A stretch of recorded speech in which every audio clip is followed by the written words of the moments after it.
In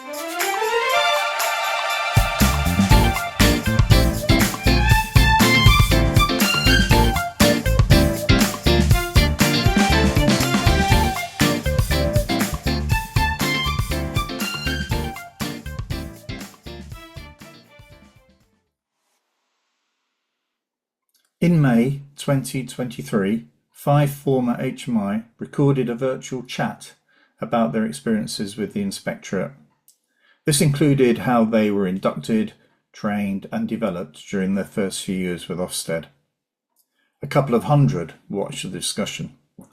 A few months later, some former HMI recorded a discussion to consider some of Ofsted's woes at the time and how they felt the Inspectorate had got into such a place and how it might move forward. This video proved a bit more popular with close on 400 views. These discussions took place after Ruth Perry took her own life following an Ofsted inspection in November 2022, but before the Coroner's Prevention of Future Deaths report was published in early 2024. This report was highly critical of Ofsted and reached a verdict of suicide contributed to by an Ofsted inspection carried out in November 2022. The coroner found that parts of the Ofsted inspection were conducted in a manner which lacked fairness, respect and sensitivity. It's worth noting that the Education Select Committee also produced a critical report which indicated that, and I quote, Ofsted has lost trust and credibility among many in the teaching profession. The education advisor to that committee was a former HMI, Adrian Gray, who contributed to the 2 previous recordings on the state of Ofsted. In response to the criticism and in an attempt to regain credibility and trust, the newly appointed Chief Inspector instigated a national survey called the Big Listen. This survey was heavily criticised for being too closed in the way questions were framed and for omitting some important aspects, for example including the withdrawal of the overall effectiveness grade. Following the publication of the findings, Ofsted set about developing a new inspection framework, and these proposals were launched in spring 2025 and included an opportunity for respondents to share their views on the proposals. It's clear that they have not been welcomed by many, and despite adaptations and changes, Ofsted intends to launch its what it calls renewed rather than reformed inspection framework on the 10th of November. The discussion that you'll be watching now will garner views and opinions from HMI with many years' experience. It's unscripted. We hope it highlights the genuine concerns that many have about the new arrangements and provides support for those experiencing inspection as an inspector or a school professional. And we welcome your views.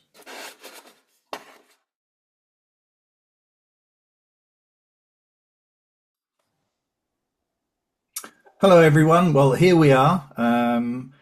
We've got a group of former HMI together just to chat about the Ofsted proposals which are going to launch on the 10th of November. So let's just go around the room and see who we've got. So Julie, do you want to do your introduction first? Yeah, thanks, Frank. I'm Julie Price-Grimshaw. I was a teacher and then went into running a teacher training course at a university. I joined Ofsted as HMI in 2001, principally inspecting teacher training and then inspecting schools. And I was HMI for 7 years. After I left, I carried on inspecting for some time afterwards, but I was also involved in a range of other advisory work. Brilliant, thank you, Julie. Over to you, Debbie. Hello everybody, my name is Debbie Clinton. I was once a teacher, a head teacher, a chief executive on 2 occasions and an HMI for a period of 2 years between 2014 and 2016, and I now do, I think the phrase is bits and bobs of education leadership consultancy. Thank you. Thank you, Debbie. Adrian Gray. Right, thanks, Frank. I was an HMI for about 12 years. I had various posts within Ofsted, senior post for school inspection policy, later on a role that conducted internal evaluations of Ofsted and also external research, something that they might need a bit more of, you might think. Since then, I've been a consultant like most people. I've written a book on school inspection. I've produced multitudes of webinars for the National College, and I've also advised the government of Azerbaijan on school inspection recently. And also, you were the education advisor to the Education Select Committee that looked I was into briefly Ofsted's until work. Rishi Sunak called the election, Frank. Yeah. And Adrian Lyons. Okay, so I too started life as a teacher. I then went into run some teacher training courses at a university, then did various bits for the DFE as was, and became an inspector, did 20 years of inspection, including just over 16 years as an HMI in Ofsted, leading inspections of primary schools, secondary schools, initial teacher training. I was a national lead for a subject, and I was the FDA union rep for senior civil servants, which includes HMI within Ofsted. So I had a jolly varied time up till 2021, since when I've been a self-employed consultant. Brilliant. And just to complete it, I'm Frank Norris. I was an HMI from 2001 to 2012. I'd inspected, was it 6 years before I became an HMI, but I was a head teacher. I've been seconded in for a year. And then in 2013, I was appointed CEO of a Co-op Academies Trust. And then it was then, colleagues, when I started to see the other side of inspection, when I was experiencing it myself as a CEO, and started to get very, very concerned about the quality of those inspections. So I've worked with Professor Colin Richards on the alternative big listen, the alternative big consultation. So a big critic of what's actually happening. So that's clear where everybody's up to. So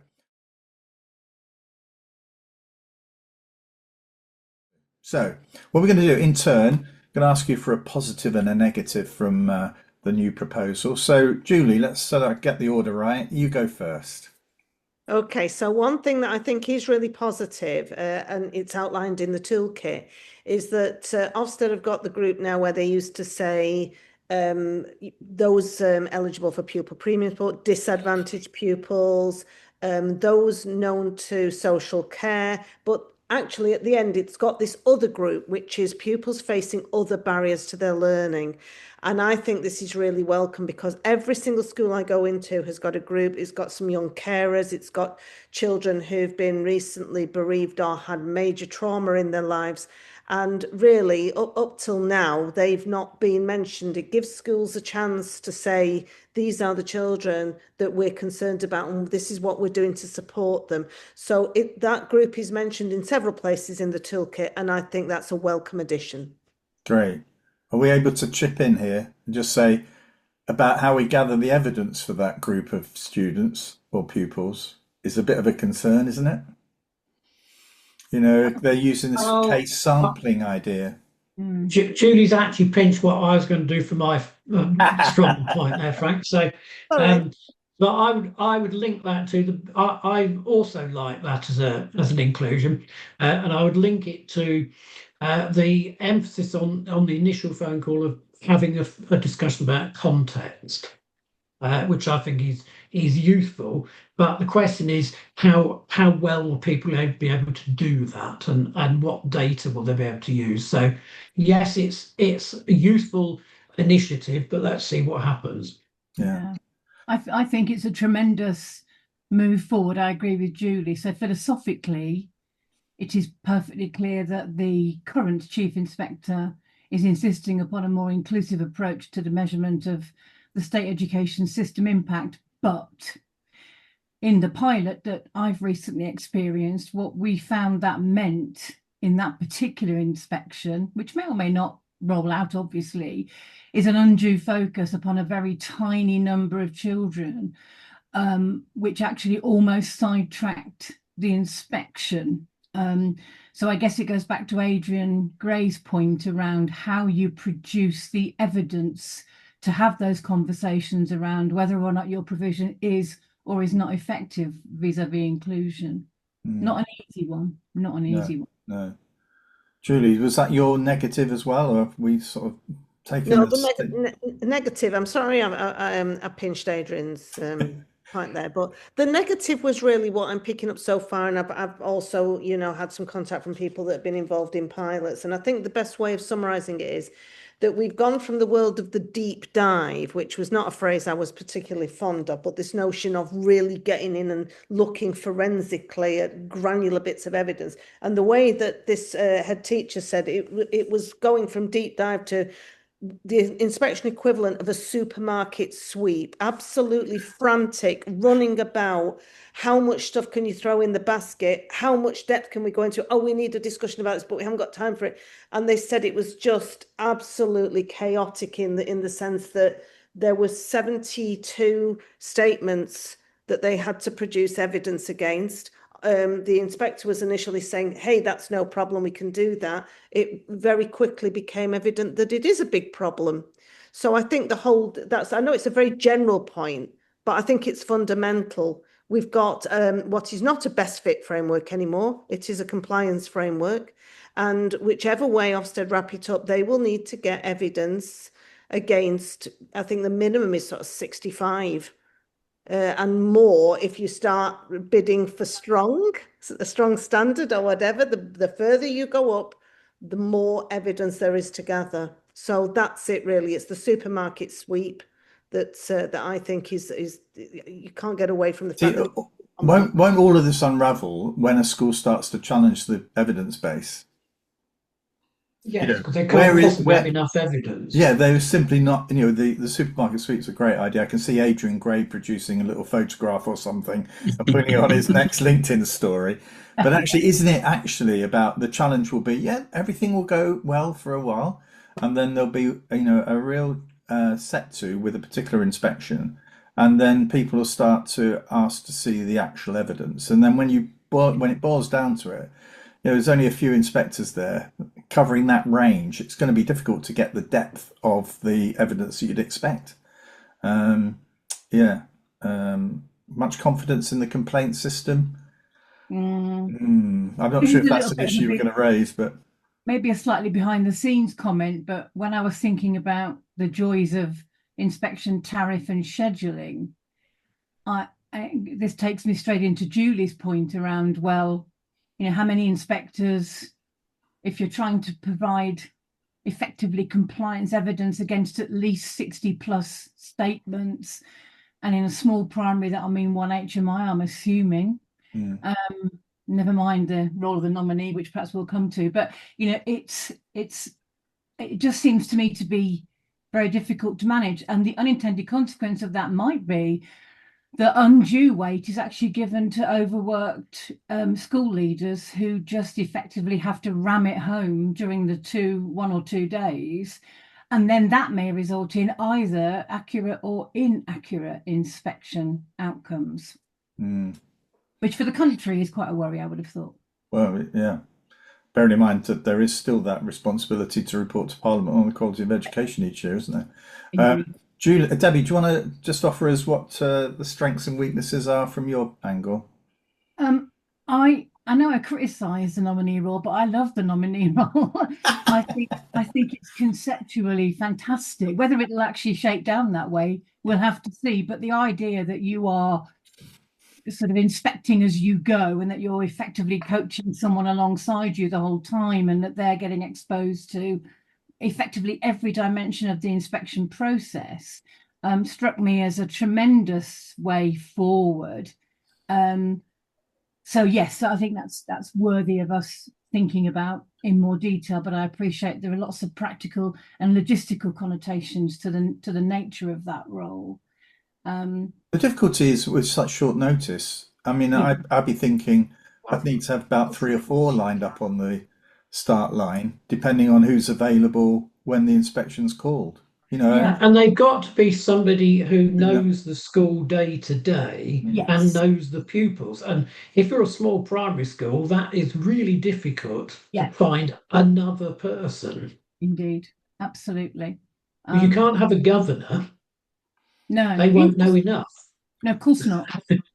I don't think the problem's restricted to small primary schools. I was talking to a head teacher week before last of a large secondary school, and he says he hasn't got any idea who from his senior leadership team he can free up during the inspection, who by freeing up is not going to disadvantage him by having them not available to actually do their job. Indeed. Yeah. Because it's the model come from big FE colleges. Yes. And it has been tried in Eston, I think, as well, hasn't it? So, and there are quite a few small schools in Eston. So they seem to have got round. I don't know whether the rules for the nominee are the same or whatever, whether it's just the title that remains the same. And Ofsted have changed it slightly. But yeah, okay. So that's a positive. So what about the sort of problem then? What's your big issue? Oh gosh. I have to say some of the language in the toolkit is gravely concerning with regard to the management of an effective inspection process. So phrases like significant minority, which is not defined, generally, which is not, as far as I can see, ever defined. And this particularly comes home, I think, in the, what's the phrase, needs attention versus expected standard distinction, the orange and green distinction. My prediction, dare I say this, is we're going to have lots of orange appearing all over the place in the UK, in England, sorry, because of the fact that school leaders are not going to find it easy, especially in the timescales, to evidence expected standard to a sufficient degree, particularly in areas like achievement. So yeah, I mean, that's quite a vague statement, but we could talk about specifics if we get time. But there are real issues with the language and nomenclature used in parts, not all of it, but in parts of the toolkit, and some contradiction between the descriptors themselves in the grade boxes and the preamble. There are contradictions there. So, for example, in achievement, in the preamble, there is a huge focus on achievement being defined as the difference between attainment and progress, and very clearly worded there. But when you get to the actual descriptors, you find the weight moves to attainment, which of course is not achievement. So conflating those two, it's quite a big deal, particularly in schools that are regularly, never, ever going to hit national standards. So yeah, I've probably spoken too long, but that will be my main concern. It's a problem for Ofsted, isn't it, with no real progress measures of such, hitting it at the same time as the framework. But in a way, that for me needed greater clarification. This is the time for offering more insight into how inspectors may gather that evidence. And clearly schools would need to know whether or not the kids are making enough progress. Indeed. And to me, that was always the problem. Just offer it to the schools to tell them how they're finding out how the children are making the progress. What's the evidence to make that? And then actually interrogate that rather than try and use an externally driven system and then challenge the schools to try and fill the gaps. Yes. Yeah. That's the problem, Frank, isn't it? That Ofsted's wedded to only looking at externally published data. Yeah. Rather than actually giving any credence to the idea that highly experienced inspectors might be able to bring some professional judgment to the idea of pupil progress, possibly because they don't have highly experienced inspectors anymore. Yeah. Well, I think, I agree with you. But this is all the more concerning when you have a much more inclusive inspection framework philosophically, because obviously a number of those children, for all sorts of reasons, some valid, some not valid, are not going to make expected progress necessarily in the relevant stage. So one has to be able to evidence effective progress from internally. where you don't have established national benchmarks, and that's when it gets tricky. Yeah. And as Adrian Lyons says, that means then you have to have inspectors that are really skilled and confident in deciding if that 3-year-old child has made sufficient progress. It's interesting that for colleagues who are not aware, that all of the inspectors, regardless of whether they're actually been deployed on an inspection yet, have been asked to complete I think it's up to 50 online modules. And if ever there was a way, I mean, I wish that was the way that was going to make inspectors better. I just, it's not, but it's for those people who are not inspectors that probably don't fully appreciate the reasons why those 50 modules simply won't get to the parts that other parts of training and development will get to. But it's cheap and it's easy, to deliver that, and it looks impressive. But I can't see that this is going to make much of a difference to an inspector whose bedside manner is really poor, who seems to walk into problems all the time, who doesn't do the evaluation quickly and fairly. All these sorts of things sit behind it. Thank you, Debbie. What about you, Adrian? What's on your list of positives and negatives? Oh, I'm allowed a list, am I, Frank? Well, no, only one or two. We've only got half an hour for this chat. Well, on the positives, I think it'd be a huge relief to primary schools that the huge focus on subject leadership has been backtracked. And we know that was always inconsistent and unfair to smaller primary schools. So to see there's less about that is good. I would counsel schools though to don't assume that all the old curriculum stuff has vanished, because the language of it is still there, even though the methodology is not the same. But it's a little bit of a concession to those who found that really difficult. I like actually, and we've talked about attainment data, etc. I like the fact that they've retained the emphasis upon transition and being prepared for transition. I think that's a really important part, but it does raise the question that we actually need to be serious how we analyse this, because I can't think of many primary schools I've ever been to that have properly evaluated transition to secondary school in terms of how did they actually do in their first term. But it's exactly a sort of conversation that we ought to be having. So I think that could be useful. In terms of negatives, I mean, I could give a list, as you say. I'm very worried about the SEF grading that we've suggested. I think that's totally unreasonable, and any school should simply say we don't do it that way. This is how we do it. That's a problem. I think the system is too complicated for the amount of time available. And I suspect because of the way inclusion and leadership run across everything, we'll end up with all the grades the same again. That's part of that, particularly because inclusion is in everywhere, leadership is in everywhere, so that's going to affect everything else. The one I'd like to really talk about is the methodology of evidence gathering in the light of that complexity. Because the two key methods are learning walks and case sampling.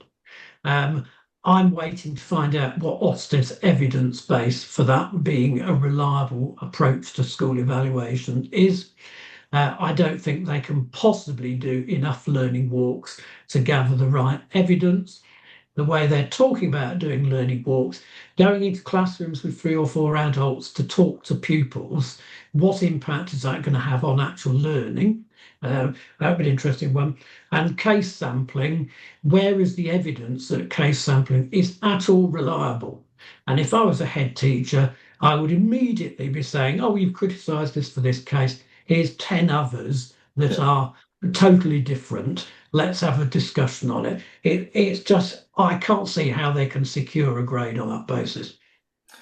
I think just on the transition, I think that the point there is useful. I'm really interested in transition from sort of post 16 and Yes, work, being prepared for the world of work, and actually that is just missing from this framework. And we've had so much about skill development. You know, we need to make sure the system is delivering for the economy. You know, we're all on a drive to get growth. You know, but actually, it's in there a little bit, but there's no indication as to how they're possibly going to judge that. Yeah. Apart from making a guess on the basis of a few pupils or students they happen to see, who haven't transitioned yet. Pardon the phrase.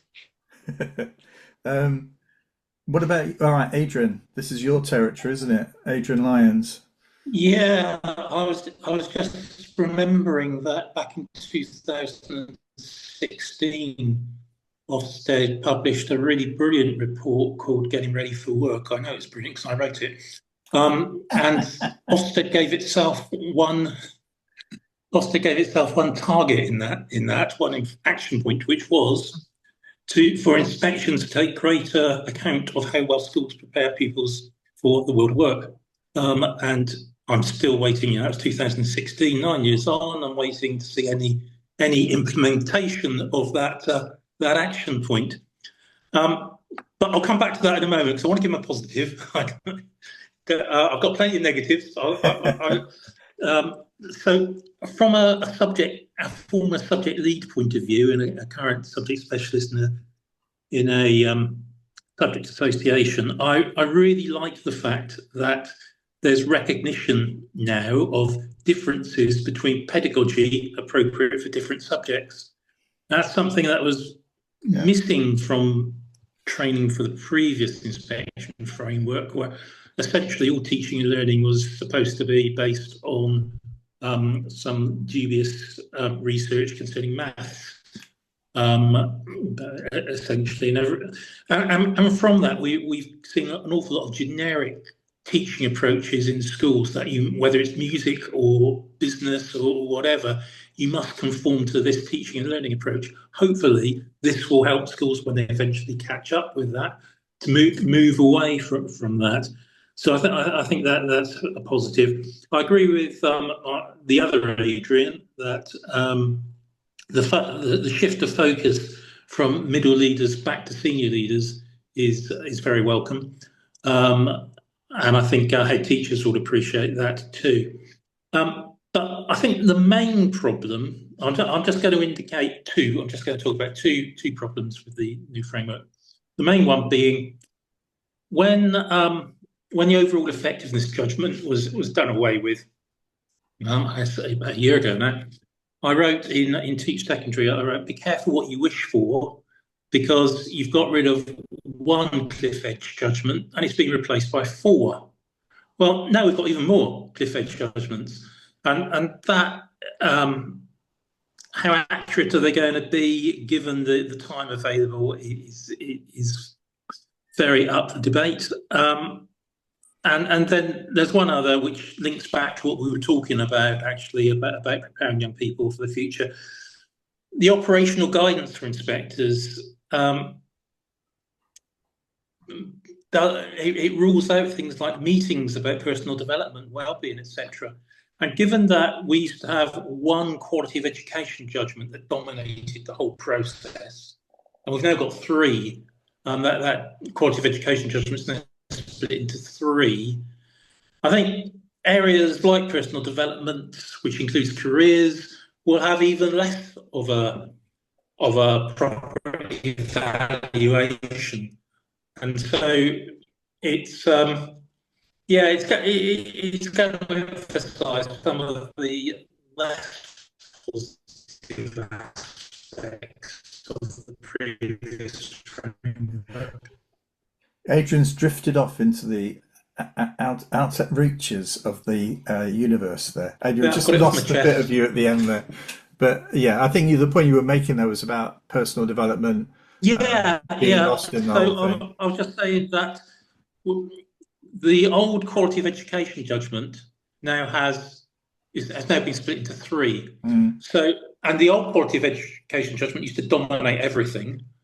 All the other areas got a very light touch. Well, now there's 3 elements to that quality of education judgment. And there's no requirement, looking at the operational guidance, there's no requirement on inspectors to actually gather evidence about personal development, well-being, and careers, and really evaluate how well the Gatsby benchmarks have been reached, for example. So I think one of the worst aspects of the previous framework is in danger of being even more the case this time. I was interested in what you all think. Adrian's view, because it's triggered from what you've just said, Adrian Lyons, about the thought that all the grades will be very similar. And in fact, when I've read the grade the toolkit, the grade descriptors, I've definitely got a feeling of a sort of like this happening, So are people feeling sort of less? Are you more inclined to see it in Adrian Gray's view, or are you in your mind thinking, well, it's probably going to be like an algorithm, various different types of judgments for various different schools, that there would be quite a significant difference, perhaps two or three, a couple of the grades. And we're not talking about, sort of the weaker grades, but what about, what's that profile going to look like? What do you think, Julie? It's interesting that one of the cards they put out when they introduced the concept of the report had inclusion as needing improvement or needing attention, and inclusion as strong and achievement. Yes, that's right. And I thought, what message is that putting out? So we used to talk a lot about what we would consider to be the normal consistency of grading. So if teaching's good, then and the curriculum's good, then outcomes should be good. And actually, whichever way you mash this up, that there's always going to be an element of that there. So I think it will be interesting. Sometimes you see grade profiles that don't seem to make sense.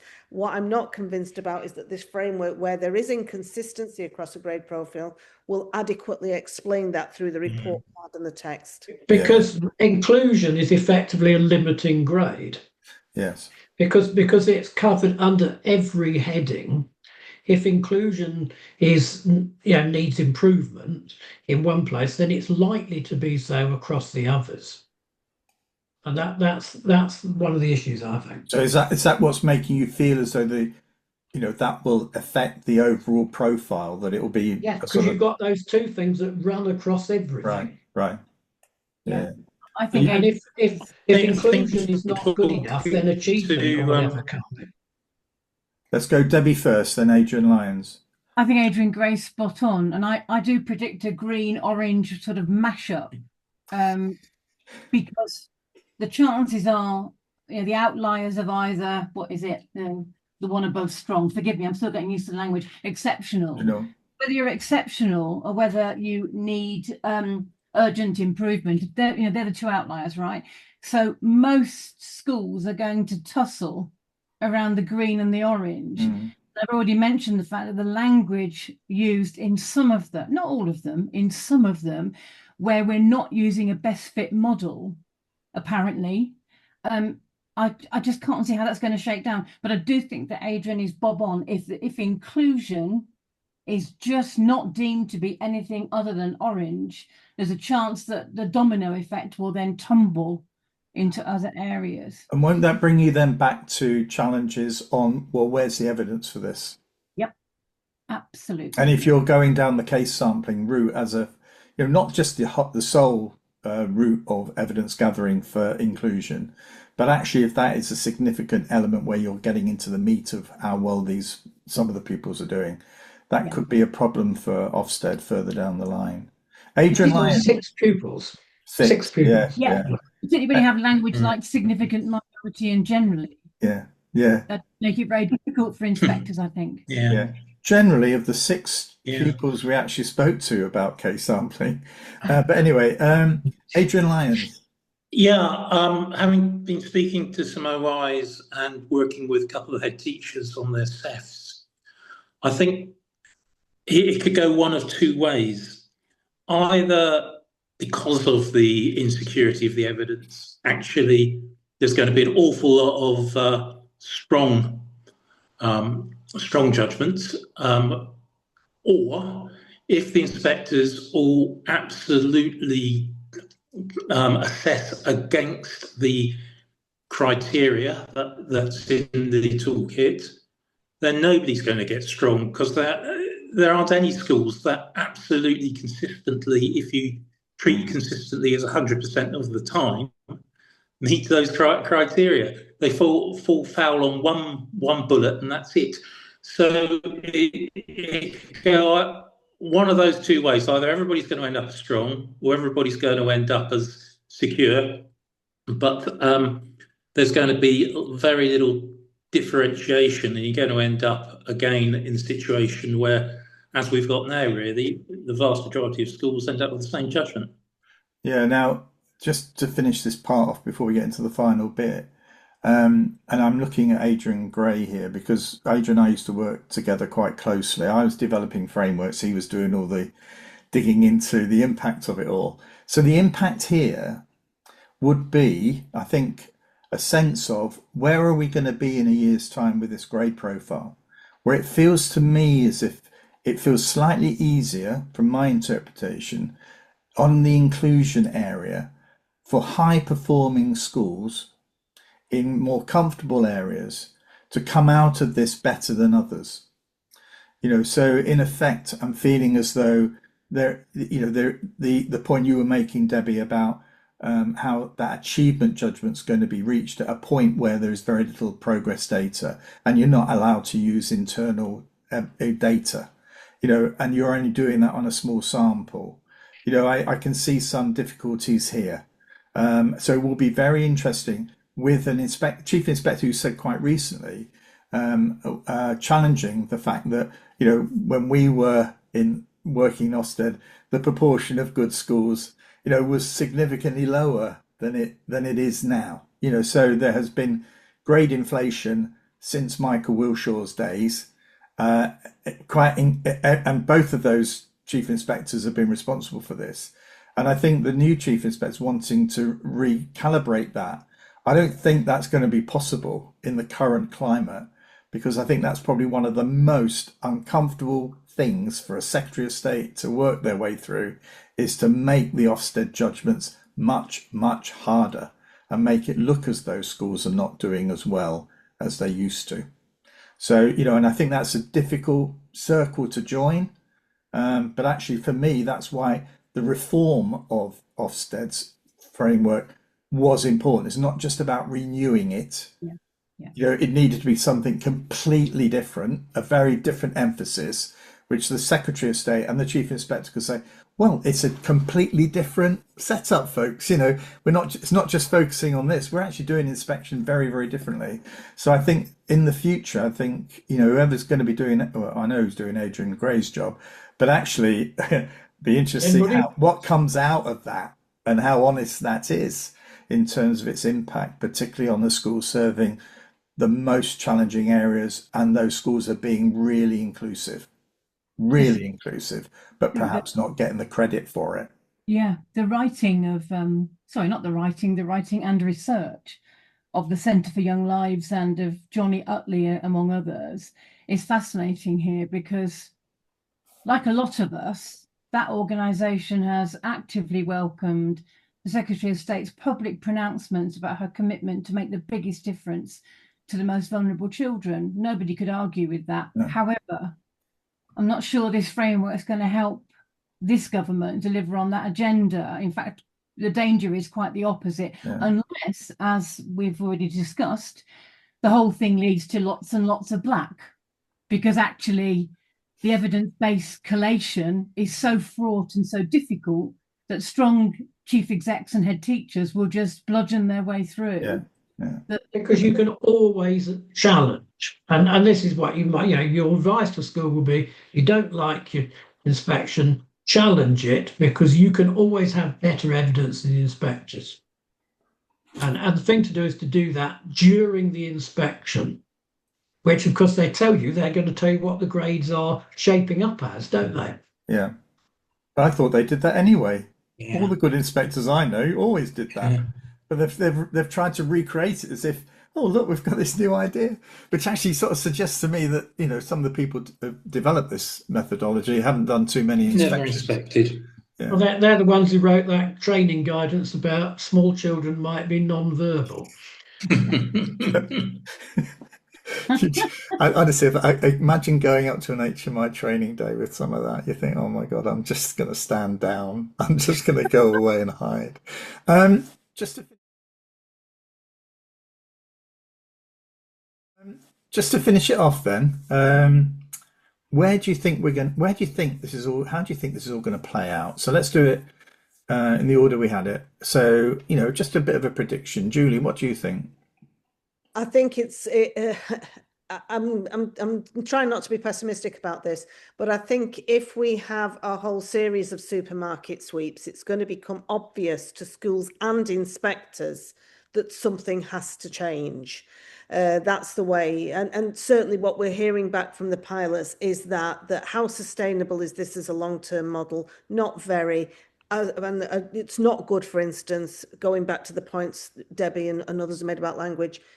Can Ofsted explain exactly what they mean by the curriculum is generally taught well?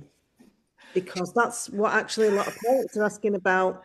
What does it mean? So I actually think it's there's going to be revision. There's going to be some changes.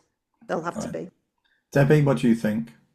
I'd completely support Julie's perspective, and I'd add into the mix that my big concern is that those that are already deemed high performing and operating well will continue to be deemed to be high performing operating well because they'll just win all the arguments that they continued to win under the previous framework, and that those communities and schools and trusts that operate in areas where they've for various reasons lost those arguments will continue to lose the argument. So plus ça change is my worry, really, and that we don't end up any further forward as a country with regard to the quality of our schools and accurate judgments therein. So, but I hate being pessimistic, I have to say. So I don't really want to end on that kind of note. What I really hope it will do is, as we found in one of the pilots, the head teacher described the process as liberating. So not all elements were liberating. The achievement meeting was uncomfortable and difficult because it was being badly led. But actually, the concept of being joined at the hip rather than having those, kits where the HMI deigns to turn and speak to you for a while, that seemed to land very well with that particular head teacher. But that's a strong, confident head, right? Maybe it's a bit different with those that are not strong and confident. Yeah, those involved in headrest, the calls to them are still coming. I still get some of them and refer them on. So that hasn't stopped. So, Adrian, go on, Adrian Gray. It'd be interesting to speculate how the day-to-day inspectors find this, or actually, look, the part-time inspectors find this, because when you look at the amount that they're being paid in line with how much work they've got to do for this and the possibility of getting something wrong and being told off, I just wonder whether inspectors will decide it's not really worth the effort. And then the system starts to creep. Or they just go for, as they perhaps have been doing lately, let's go for a comfortable middle grade. No, not controversial. Nobody will notice. Yeah. Adrian Lyons? Yeah, very much agree with that. I suspect what will happen, because this was happened before, is that the new framework will be implemented quite rigorously to begin with. And then, as you suggested, Frank, once some of the data starts to come back suggesting that, this national picture is not going to look very good, is going to imply that schools have got worse under this government's watch, it will be implemented rather more generously, which means that if you get an early inspection, that's bad luck, really. Yeah. I think that's pessimistic, isn't it? That's very pessimistic. Sorry about that. No, but that's historically how things have happened, isn't it? With the introduction of any new framework, the grade profiles go really tight, and then it just eases off. And I remember the one that I introduced in January 2012, which I know is the Rosen framework. I remember a senior HMI said to me, "Oh dear, we've got as many schools going to special measures by the end of March, that's 3 months, as we had in the full year before that." So I think that's probably an indication of how things have gone and how things probably will roll on this. Can I just say But the one other thing? fact there is that schools get used to the system. Yeah. Schools learn how to work it, and they probably will Yeah. with this one as well. Yeah.